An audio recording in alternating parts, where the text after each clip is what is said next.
You know, I often say that whenever you refuse to do the right thing, you have pushed the knob that will trigger the happening of the wrong thing. In other words, whenever you refuse to do the right thing, you have done the wrong thing.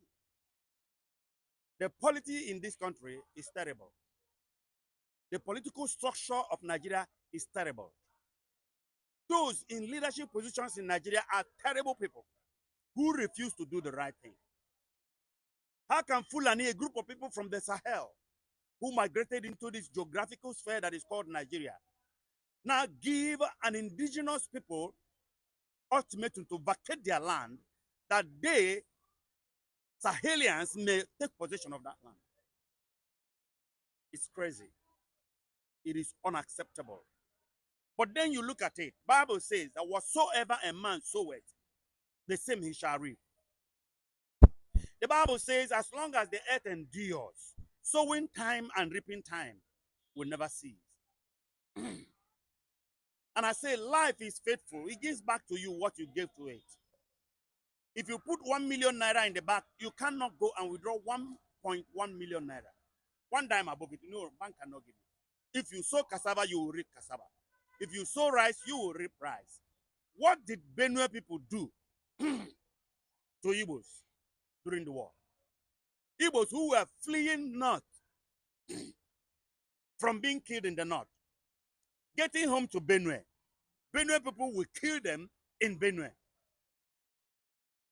And so the blood of innocent Igbos massacred by BENUE people has been speaking to God for vengeance against BENUE people. And God is a God of vengeance. People think they can do something and get away with it. No. Once you do wickedness, Bible says, evil shall slay the wicked. Now, so if you do evil, if one day you have just put some money in the bank, one day you go back and take it.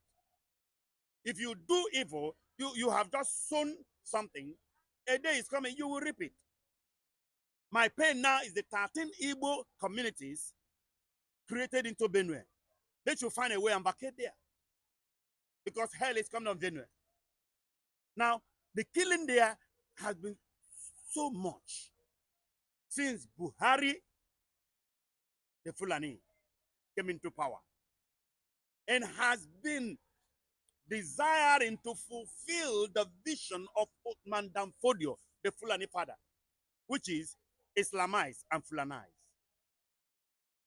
And that is the program that the Fulanis are still pushing to actualize every time in this country, trying to make Nigeria a hub for the Fulanis.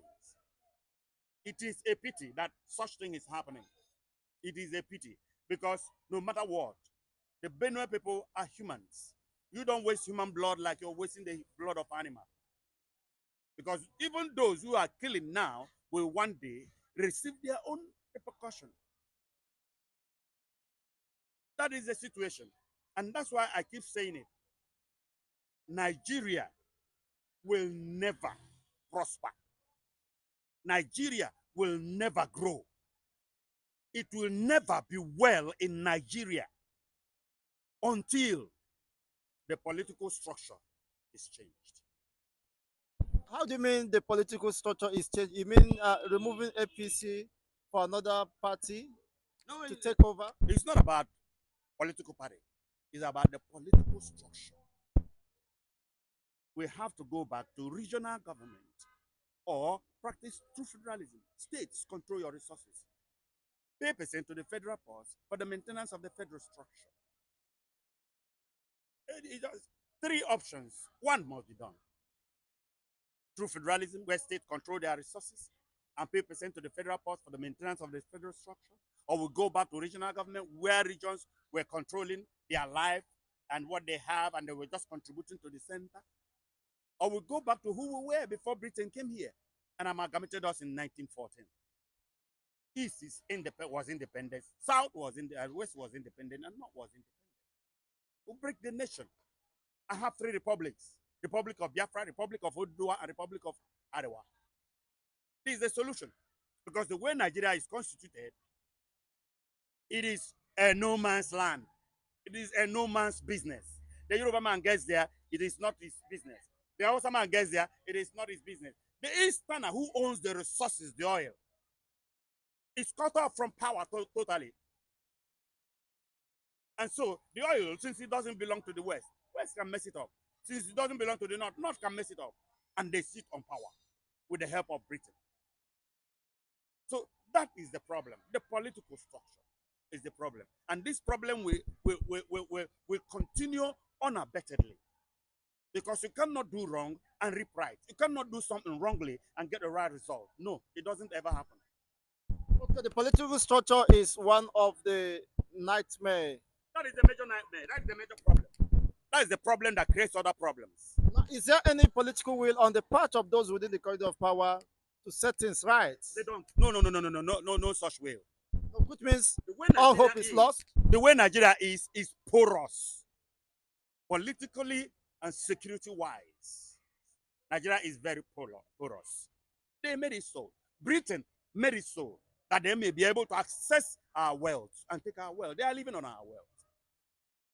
Britain has always had this philosophy: divide and rule. They divide you if you are part of their colony, and then they take what you have. They wanted to do that to USA. USA said no. You have sent them away, and that's why USA is USA today. And that's why the world can go to USA and see it as a comfortable habitat. So Nigeria, the way it is absolutely porous. It belongs to nobody. If they can write to the BENUE people to prepare for war, haven't infiltrated the southwest, the southeast, the south, and every other part of Nigeria, don't you think they might also be preparing to unleash mayhem to take over those ancestral homes of the Jews or the Biafrans? That has been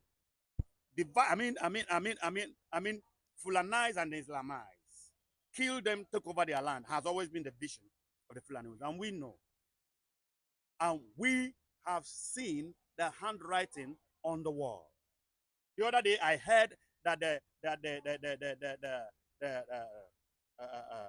Director General of DSS said that indigenous people, should prepare to defend themselves. Self-defense is the right of every human being. You understand? And it is obvious that Fulanis want to take over everywhere. Therefore, you have to prepare. So why are people still docile? Why are people still on That is patrol? Nigerians for you. That is Nigerians for you. Lazis are there, suffering and smiling. You understand me? The handwriting is clear on the wall that something big is about to happen. And that those who are not prepared will be swept off. I pity any community in the East among Igbos that are not prepared. Nnamdi Kanu gave us a very good security outfit that any enemy will see and shudder. Our people in Igbo land, the governors, the politicians fought against that. And they're coming out with all manner of security, whatever. Which has failed and failed to protect the people. Those things are bound to fail because they are not original. They don't have a strong taproot. There is no security outfit in the history of Igbo land that can be as strong as the Bakassi boys and as ESN. No. You understand? So, as it stands, only a fool among Igbos will not know that Igbos are targets. Only a fool amongst us will not know that. We have been here all this while, and we know, and we have seen it happen over and again. We have been the target.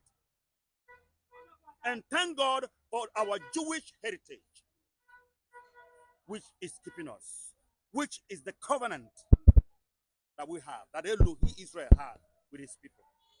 We cannot be annihilated. But we keep losing people. They keep killing us in every part of this nation.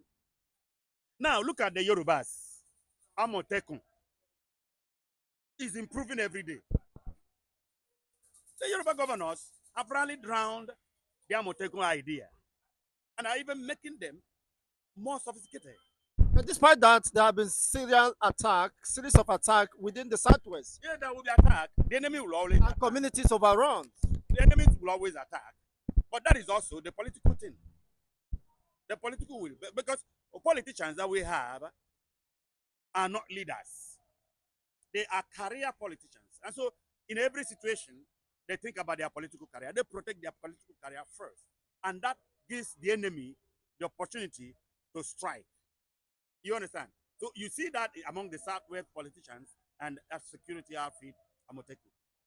But what's hit is the East, is Igbo. You understand?